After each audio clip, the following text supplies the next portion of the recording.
Ein Film kann nur etwas Konkretes sein und wenn man merkt bei der ersten Drehbuchfassung, da zum Beispiel die Rede zum Berg im Film, dieser lange Block, da hatte ich zunächst Schwarzfilmstellen vorgesehen, da wo die 5 Stellen, wo eine Lücke war beim Beißner.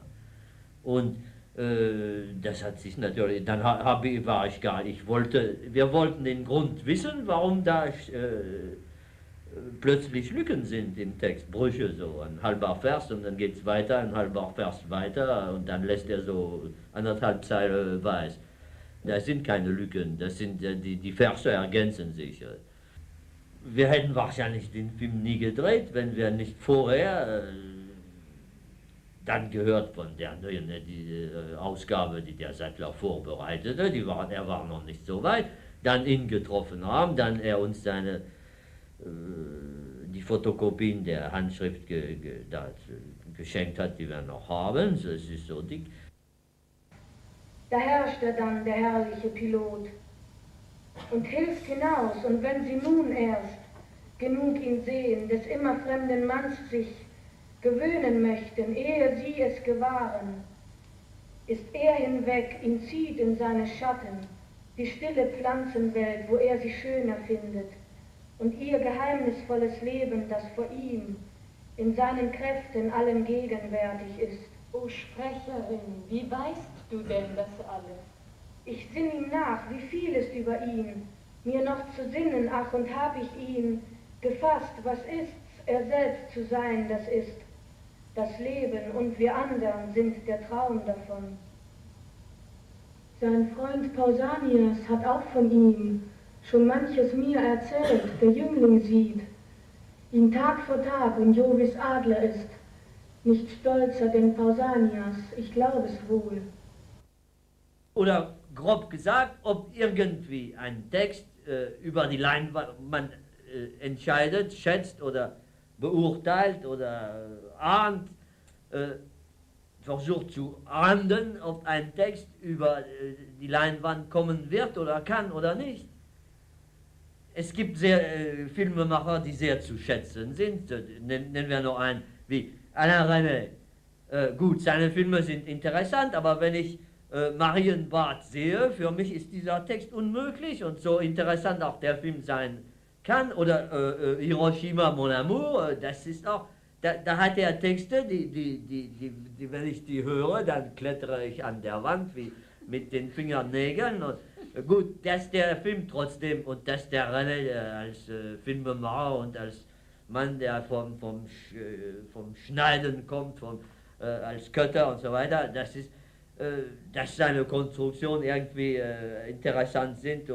Aber wenn ich die Texte in den beiden Filmen zum Beispiel höre, dann denke ich, um Gottes Willen, wie kann man mit dieser Papiersprache überhaupt arbeiten? Das ist, was ich da höre, das wäre, was ich gerade weggeschmissen hätte, das ist unsere Schule.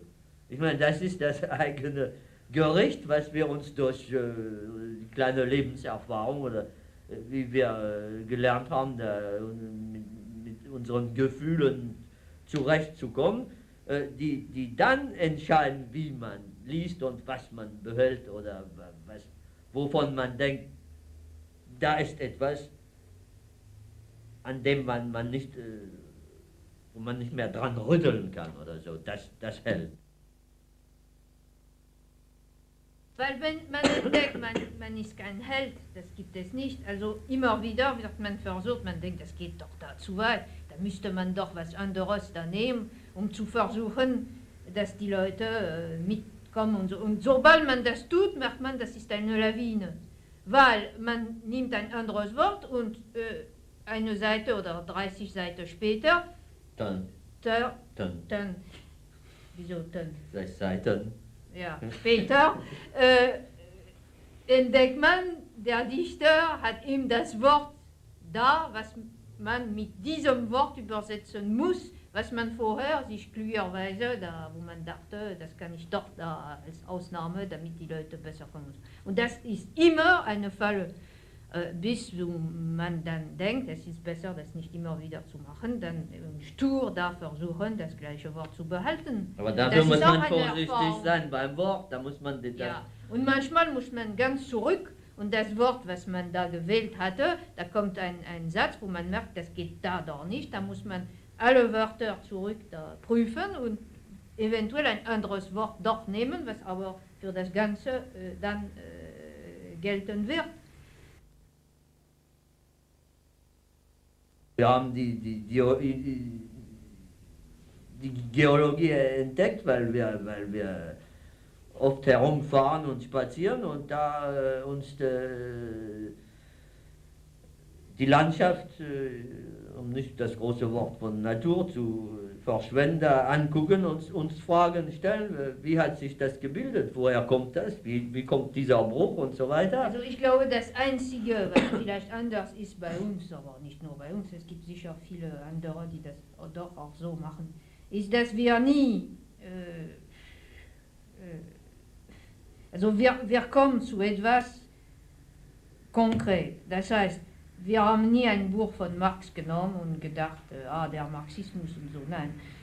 Eines Tages kommt etwas in den Händen, wo man so fast zufällig liest und wo man denkt, aber der Mann da, der hat doch Erfahrungen gemacht und der hat darüber nachgedacht und was er da erlebt hat, das haben wir doch erlebt und was er daraus gemacht hat, das ist doch etwas, was wir auch so empfunden haben. Zwar haben wir nicht das Talent und auch nicht die Zeit und auch nicht, das war nicht unser Gebiet, also haben wir nicht diese Texte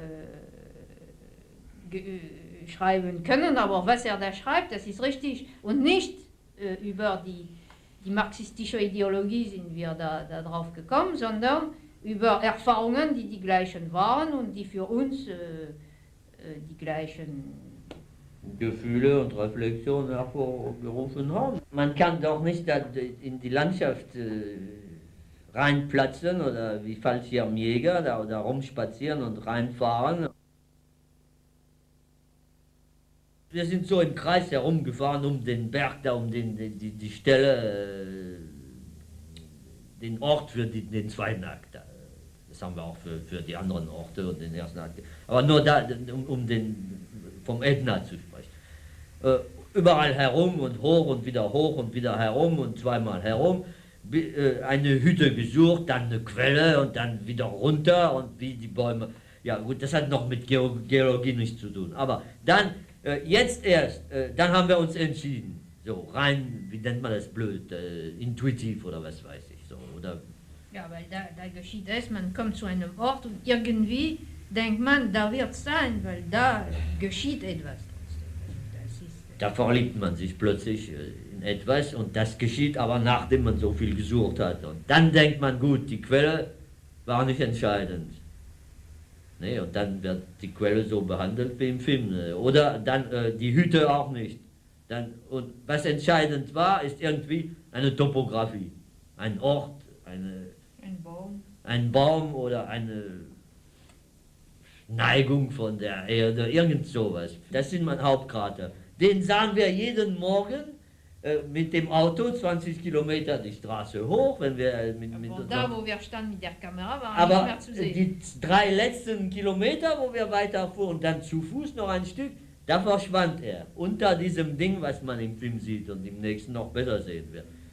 Jetzt entdecken wir, so sah der Ätna aus zur Zeit von Empedokles.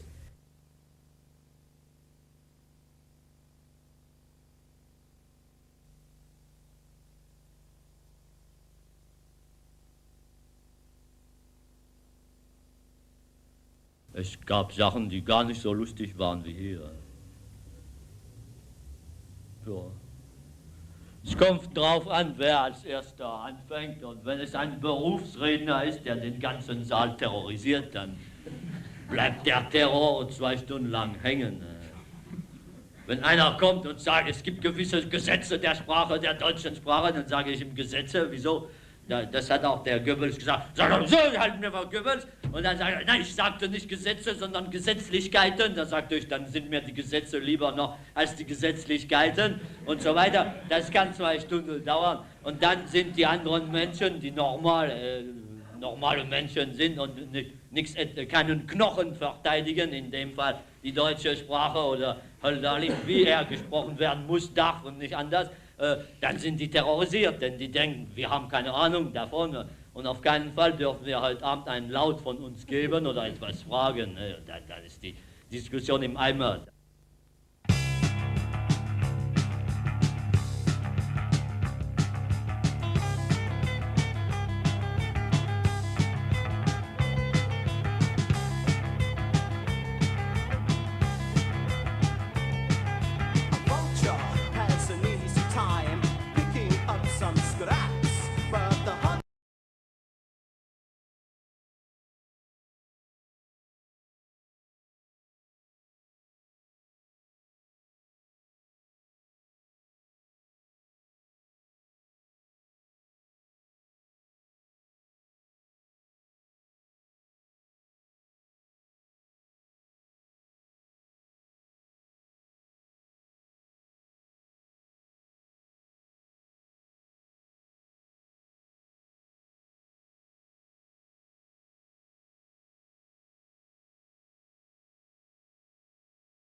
Strahlen des Mittags, dass ich an euch den neuen Lebenstag erkenne. Also da ist kein Text mehr, da ist nur was vor dem Text ist. Das heißt, eine Einbildung von einem, der unbedingt merken lassen möchte, dass er vielleicht etwas kann und vielleicht etwas verstanden hat, aber nur eine Richtung. Und das Gegenteil haben wir eben versucht. Und wir dachten so, wenn der Hölderlin jetzt leben würde, er würde nicht in einen Turm kommen, er würde, also wie sein Text da überhaupt in vielen Fällen in der Bundesrepublik, seitdem dieser Film existiert. Ich rede nur vom Text, ich behaupte nicht, dass wir keinen Film gemacht haben, das ist noch was anderes. Aber ich rede von Hölderlin. Ich meine, jetzt würde er sich nicht 30 Jahre zurückziehen in einen Turm. Er hätte sich wahrscheinlich umgebracht. So. Weil, was er zu sagen hatte, nicht aus Eitelkeit, glaube ich. Ich bin kein Schöpfer, ich will überhaupt nichts umsetzen. Also schon 2 Wörter, die Sie gebraucht haben, muss ich ablehnen. Aber Schöpfer wollen wir nicht sein, sind wir nicht, werden wir nicht werden, wollen wir nicht werden wir nimmer sein. Das ist Koketterie. Ein Nein, Film zu machen nein, heißt doch schon, nein, was wir schaffen, etwas umzusetzen. Das ist doch nicht mehr der Schaffen ist nicht schöpfen. Das ist schon was anderes. Schöpfen, wenn ich das Katechismus ein bisschen gelernt habe, ist aus dem Nichts schaffen. Und wir schaffen nichts aus dem Nichts. Also, wir sind keine Schöpfer. Gerade nehmen wir etwas, was viel stärker ist als das, was wir überhaupt erfinden könnten. Und wir nehmen etwas, was nicht zu unserer Zeit gehört, sondern 200 Jahre jünger ist, früher entstanden ist. Und wir versuchen Schichten, und das erzählt ein Maximum an Gefühlen ausbreiten wie ein Fächer. Und das ist, was wir versuchen. Also Gefühle zu vermitteln. Ja, Gefühle. Ja. Und ich glaube, es sind Gefühle beim Hölderlin, die schon längst ausgestorben sind. Und das ist eben, und jeden Tag in der Gesellschaft, seitdem es den Fortschritt gibt, jeden Tag werden immer wieder alte Gefühle neu erstickt und zertreten und die verschwinden, wie die Dinosauren, langsam. Und wenn der Mensch 90% seiner Gefühle ausgeschaltet hat, dann ist die Welt perfekt. Dann kann der Fortschritt weitergehen und dann befinden wir uns, wenn alles gut geht, eines Tages in der Wüste. Und da muss man endlich von Neuem anfangen. Was der Film versuchen möchte, ist das zu beschwören. Das kann kein Film erreichen, das wissen wir. Aber vielleicht könnte er, weil er kein Horrorfilm ist, sondern das Gegenteil, nämlich die Liebe und die Lust zu unserem Planet, zur Mutter Erde, zur dunklen Mutter und was weiß ich, erwecken, dass man vielleicht da eines Tages, die nicht wir, das ist zu spät, aber unsere Nachfolger, obwohl die Zukunft für die schon ziemlich verbaut ist. Denn das ist der Fortschritt gerade. Menschliche Bewegungen sind, sondern es bewegt sich etwas, während die Menschen nicht in Bewegung gezeigt werden. Und das hat irgendwie einen Grund. Das ist, was wir zum Beispiel gestern entdeckt haben. Vielleicht bewegt sich noch etwas hinter und um die Menschen, hinter den Menschen und um die Menschen herum, weil die Menschen sich schon längst nicht bewegen und man müsste vielleicht, die einzige Absicht des Films wäre vielleicht, dass man das merkt.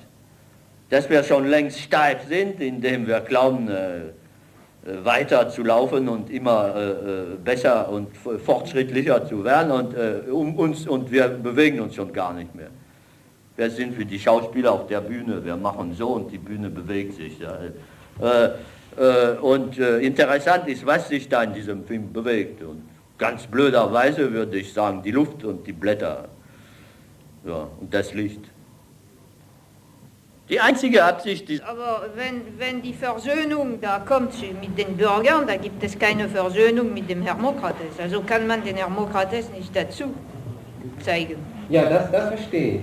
Aber der Antagonist... Wie die Leute, die noch in der Wüste leben, noch tragen, als so ein Ding, was überhaupt das hat keinen Namen, sowas. Das ist viel interessanter und das ist alles, abgesehen von der historischen Situation. Uns interessieren die Formen und die Falten und wie etwas fällt und, ja, oder sich hält oder nicht hält oder sich bewegt oder nicht bewegt.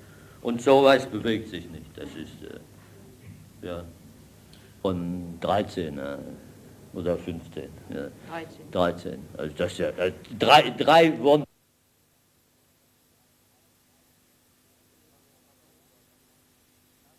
So, jetzt machen wir einen Versuch zwischen uns. Sagen Sie mir den Satz, oh lass, noch atmest du. Und versuchen Sie das noch zum atmest du zu. Sie haben es eben selbst eher in die Richtung verschoben, wie ich es eigentlich meinte, dass es zu verstehen wäre. Oh lass. Die vom Fernsehen oder was? Nein, ich dachte, das ist ein Gefängnis, in die der Geist eingefangen wird. Wo ist das Gefängnis? Die Alterssprache. Das sagt im Beethoven auch an einer Stelle, dass Kinder oder dass er... Beißt der Hund? Also das ist schon würdig von dem, was man da hört. Das ist schon Sprachgesang. Wenn so ein kleines Mädchen, das noch gar nicht zur Schule geht, sagt, beißt der Hund, dann ist das schon, also so weit sind wir kaum jemals in diesem Film gegangen. Also. Und das gehört nicht zur Sprache des Fernsehens.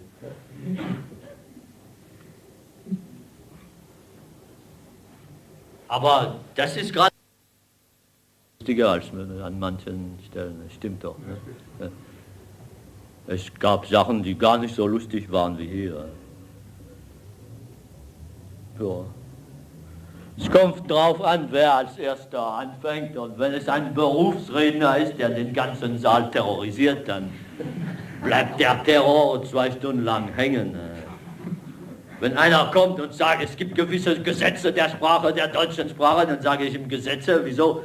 Das hat auch der Goebbels gesagt, sag doch so, halten wir mal Goebbels. Und dann sagt er, nein, ich sagte nicht Gesetze, sondern Gesetzlichkeiten. Da sagte ich, dann sind mir die Gesetze lieber noch als die Gesetzlichkeiten und so weiter. Das kann 2 Stunden dauern. Und dann sind die anderen Menschen, die normale Menschen sind und keinen Knochen verteidigen, in dem Fall die deutsche Sprache oder Hölderlin, wie er gesprochen werden muss, darf und nicht anders, dann sind die terrorisiert, denn die denken, wir haben keine Ahnung davon und auf keinen Fall dürfen wir heute Abend einen Laut von uns geben oder etwas fragen. Dann ist die Diskussion im Eimer. Das ist dann viel schlimmer, als das, was heute passiert ist.